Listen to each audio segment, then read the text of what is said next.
channel Ngulik Horor.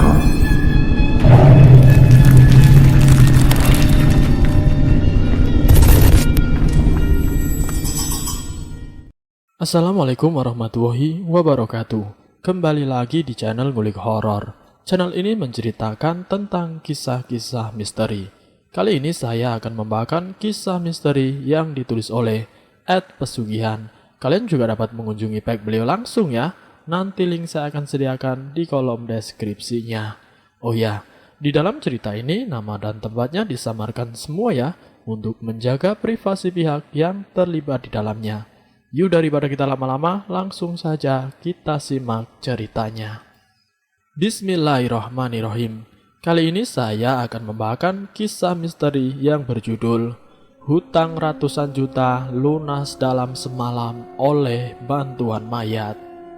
Hidupku selalu diterpa masalah. Malam ini adalah puncaknya. Ketika sorenya aku pulang dengan membawa urusan kantor yang bikin pusing. Di malam harinya aku pergi ke diskotik untuk bersenang-senang. Di sana aku bertemu wanita-wanita cantik. Mereka mendekati dan menggodaku sedemikian rupa karena jelas betul bahwa dari penampilanku aku nampak seperti sedang membawa banyak uang ketika memasuki diskotik itu. Aku masih berpakaian jas lengkap dengan segala setelannya. Meskipun gajiku sebenarnya telah cukup untuk menuruti semua keinginanku, namun hidupku menderita. Telah sejak beberapa tahun ketika aku diangkat menjadi general manager di sebuah hotel besar di kota tempatku tinggal, yang membuat aku memegang banyak uang di ATM. Itu justru menumbuhkan kebiasaan baru. Aku menjadi keranjingan berjudi. Tidak pernah aku tanggung-tanggung dalam menghabiskan uang, termasuk waktu melakukan permainan haram itu. Puluhan juta selalu kuhabiskan sekali main, dan setelah itu menjadi kebiasaan selama beberapa tahun. Uang ratusan juta rupiah telah ludes. Sungguh permainan itu ternyata tidak semudah yang kubayangkan. Aku memang benar-benar penjudi yang payah. Kekalahan seperti selalu datang bertubi-tubi. Hasilnya adalah sepele. Uang ratusan juta itu masuk sebagai daftar jumlah utangku, sementara gajiku tidak cukup untuk membereskan semuanya. Maka di malam itu, di diskotik yang penuh lampu juga dengan orang-orang yang sedih itu, aku berniat melepaskan semua masalah. Aku ingin rileks, tidak akan kubiarkan masalah sekecil apapun menghinggapi kepalaku yang tidak seberapa besar ini. Di dalam keremangan, seorang wanita yang benar-benar cantik berjalan ke arahku. Tubuhnya begitu ideal, dengan paras yang sangat cantik, bergerak efektif dan melenggak-lenggok ke arahku. Dari raut mukanya, aku paham bahwa ia justru tampak berminat kepada kesedihan yang terwakili oleh pandangan mata dan caraku duduk.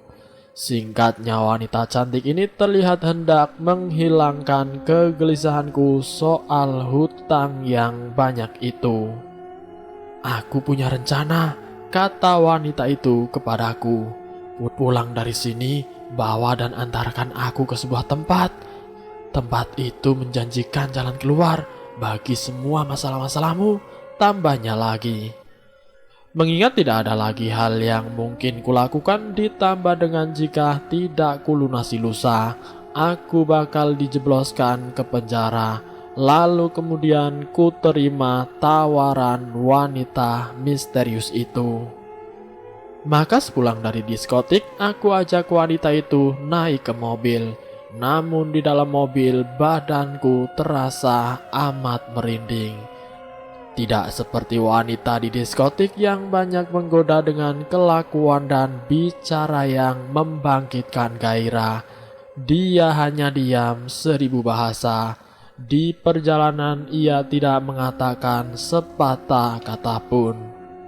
Namun ketika aku menanyai di mana tempat tinggalnya, ia selalu diam sejenak, lalu kemudian tersenyum, lalu menjawabnya dengan ungkapan, "Suatu tempat yang jauh," ucapnya dengan singkat.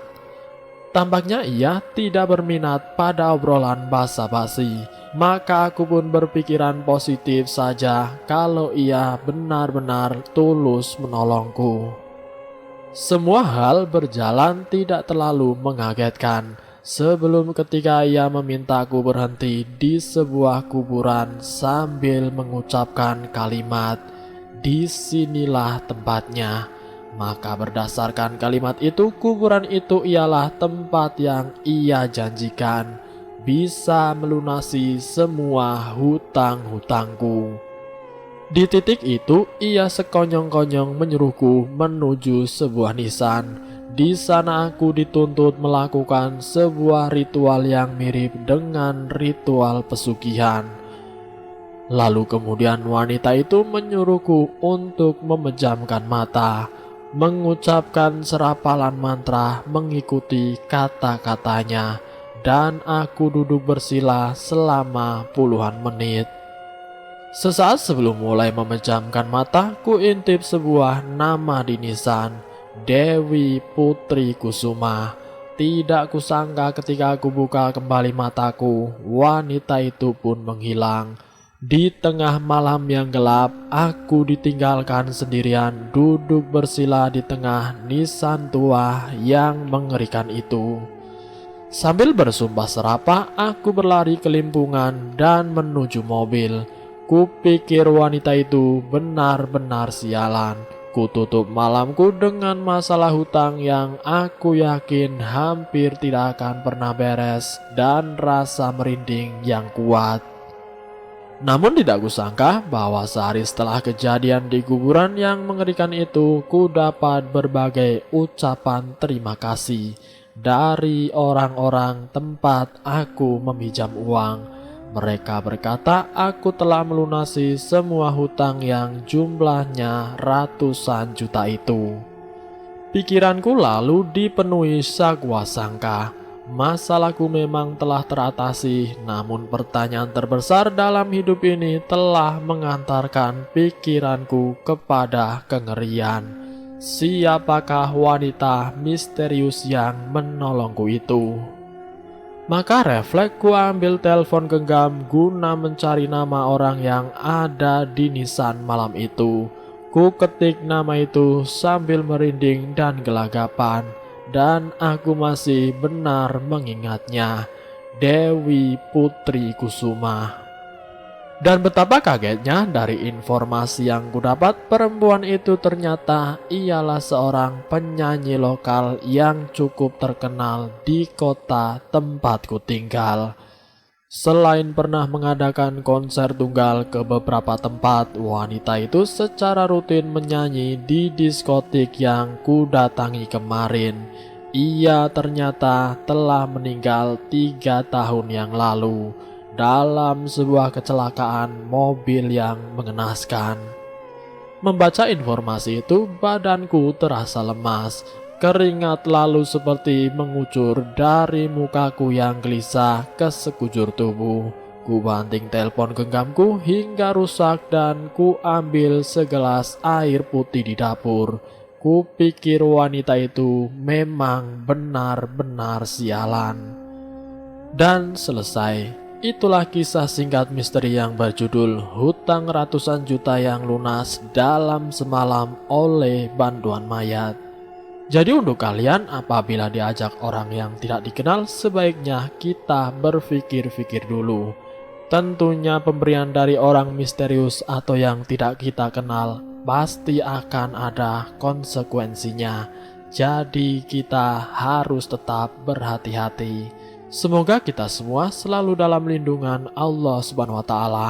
Ambil sisi positifnya dan buang jauh-jauh sisi negatifnya.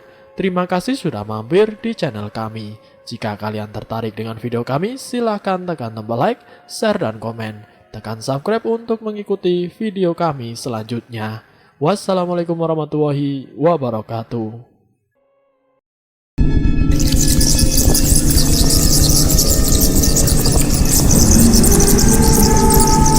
Selamat datang di channel Ngulik Horor.